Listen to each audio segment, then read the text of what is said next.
Hi everybody, Hamer here again with another Mission Impossible episode review. This time I'm going to be reviewing Season 1, Episode 16, which is called The Reluctant Dragon. So we start this one off with Dan going back to the parking lot for instructions. This looked to me at first like a copy of the opening of Elena a few episodes ago. It could be the same parking lot. It's quite possible, but it's not exactly the same. Anyway. The mission is to get a brilliant scientist named Helmut Charlatov out of his country behind the Iron Curtain. Everybody's behind the Iron Curtain that the IMF seems to go after, before his country realizes he's made a breakthrough in missile guidance technology.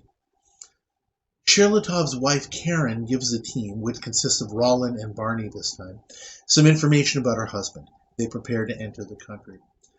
Barney is going in as an African student. Rollin goes in as Browder, a member of East German security. Rollin is received by Jankowski, Tal Jankowski, the Minister of Security for his country, who is keeping Charlatov under his thumb.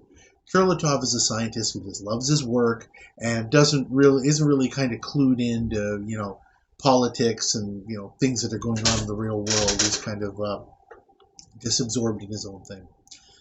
Rollin finds Charlatov in the food research area of his facility. He leaves Jankowski's group against orders and gets the scientist's attention, praising him for his valuable work. Later that evening, Charlatov visits Rollin in his room, and Rollin naturally assumes that Helmut is inclined to defect. But what the scientist really wants is just a more free place to do the research he enjoys, and he figures that Rollin might understand and be able to help. However, Rollin decides to put the pressure on Charlatov by refusing to help him and telling him that he needs to obey Jankowski, who's only looking after his best interests. He ends up getting Charlatov put in detention with other intellectual detainees so that Charlatov can get a dose of reality about what's really going on in his country. Dan tells Karen that they went in with the wrong plan based on the fact that they assumed that he was willing to get out, Helmut, that is, and now they'll have to use her to get the mission done. Jankowski institutes a new procedure requiring special forms for passports, which use metallic paper that Rollin will have to procure for Barney to make the necessary documents that they need. Jankowski's deputy Lupesh gets word that Browder is not who he claims to be. Karen bumps into Rollin, disguised as an artist, and Barney tells Rollin that Charlatov has been released, but they'll have to move fast as the border is being closed at midnight tonight. Rollin arranges a party for some of the other members of his group, and he invites some ladies over, showing them some sleight-of-hand feats and wowing the crowd.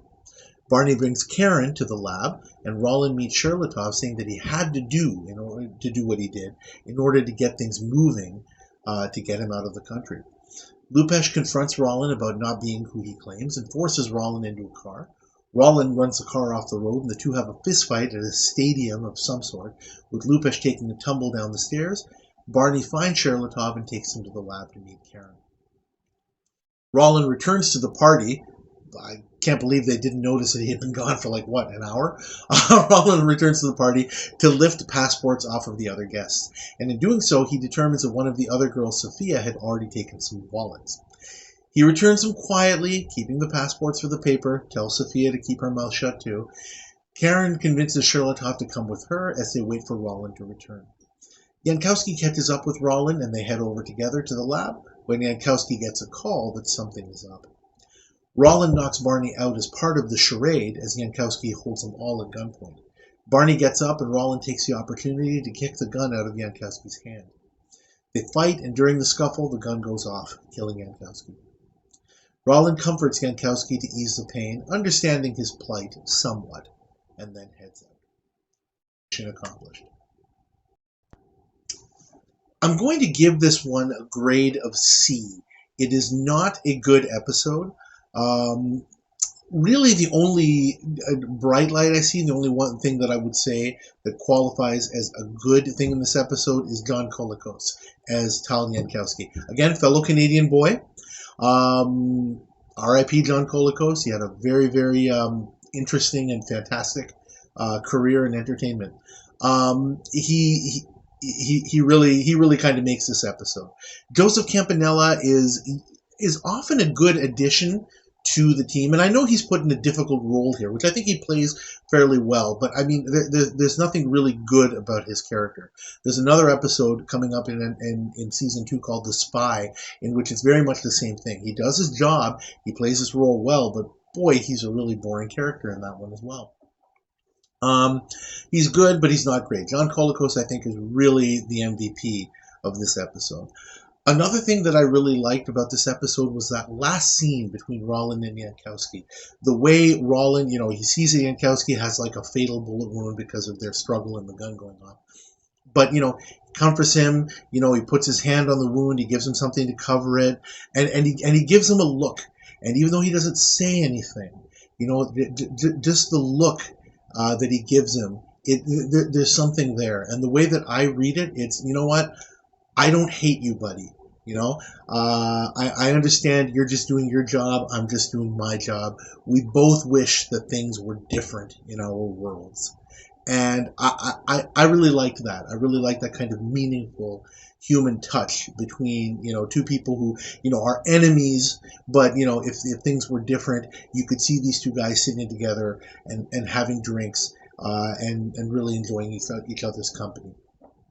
That said, what's bad about this episode, it's not that it really plods. There is some padding, and some of it is kind of uninteresting. But if you want to talk about uninteresting, as I mentioned, Joseph Campanella's character, Charlotte, is just really not interesting at all. Like, there's nothing there that kind of brings me to say, you know what, boy, I really want to see this guy win. His wife, Karen, I like her. Mala Powers, the actress who plays her, I think plays her very, very admirably. And, we're rooting for her. Rooting for her husband, not so much.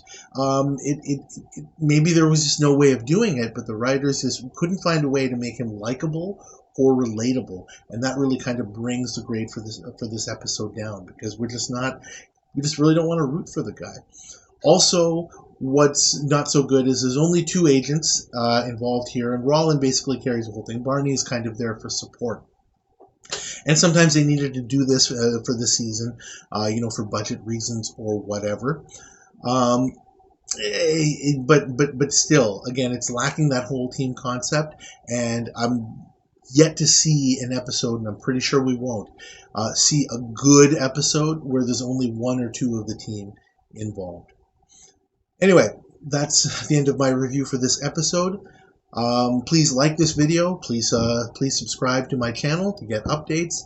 I look forward to your continued support and your comments. Thanks again for watching. I'll see you next time.